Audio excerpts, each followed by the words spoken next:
All right, let's get into it. We're talking about one of the biggest, if not the biggest names on the entire internet. A creator who basically took a childhood hobby and spun it into a global media empire. This is the MrBeast blueprint. It's a story that's all about hyper-obsession, a crazy strategy, and a scale that is just mind-blowing. So, how in the world did he pull it off? First, let's just try to wrap our heads around the numbers. This one, for example. Across all of his YouTube channels, MrBeast has a combined subscriber count of over 459 million. To put that in perspective, that is way more than the entire population of the United States. We're not talking about a channel anymore. This is basically a digital nation. And what does a digital nation like that generate? Well, he said it himself. His businesses are pulling in somewhere between $600 and $700 million a year. Yeah, this stopped being just about making videos a long time ago. This is a massive, diversified corporation. And finally, here's the engine that powers the whole machine. Views.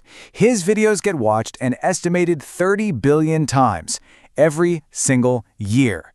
So that leads us to the big question, right? How on earth did one guy from North Carolina build all of this?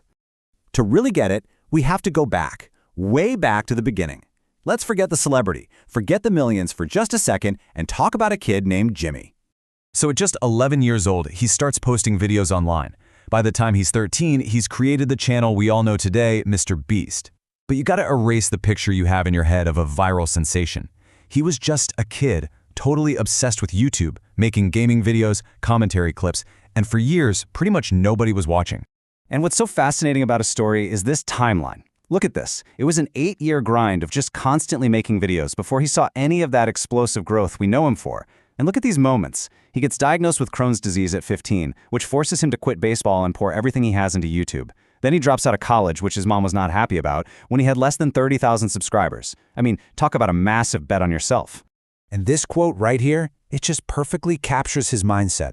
He knew his early stuff wasn't good. He'd be the first to tell you. But he had this incredible belief that if he just kept doing it, kept iterating, he would eventually crack the code. He wasn't waiting around for a lucky break. He was dead set on creating one himself.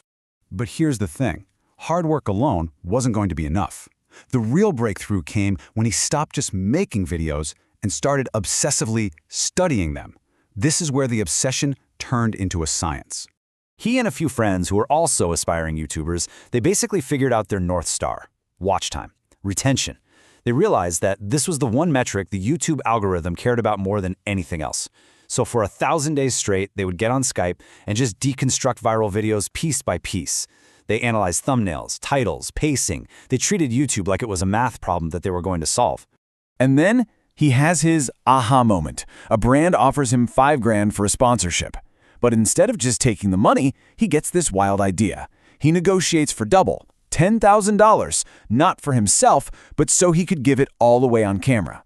The video of him giving $10,000 to a homeless man went viral. And that's when it clicked.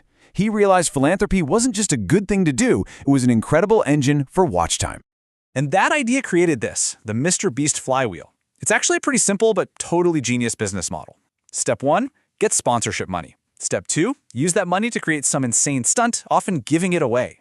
Step 3, the sheer spectacle goes viral, which generates a ton of ad revenue.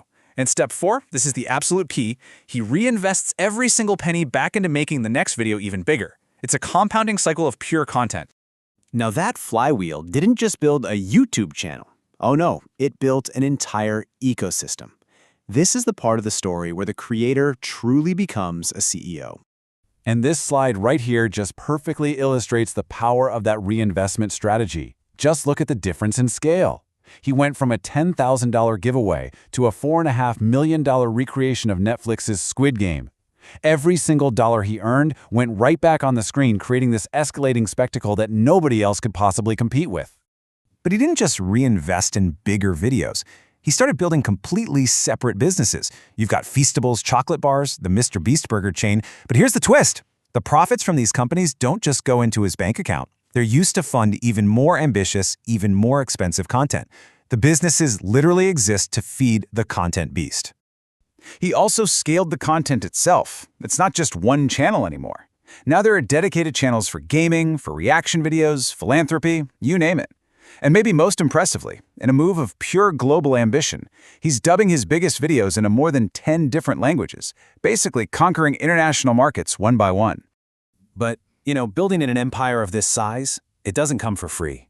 When you're the biggest creator in the world, the spotlight is incredibly bright, and so is the scrutiny that comes with it.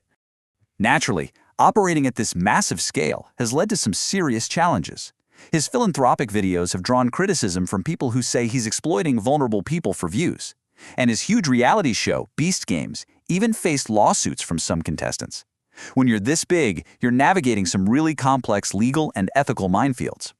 But through all of that, his focus seems to be absolutely unshakable. This quote really says it all, doesn't it?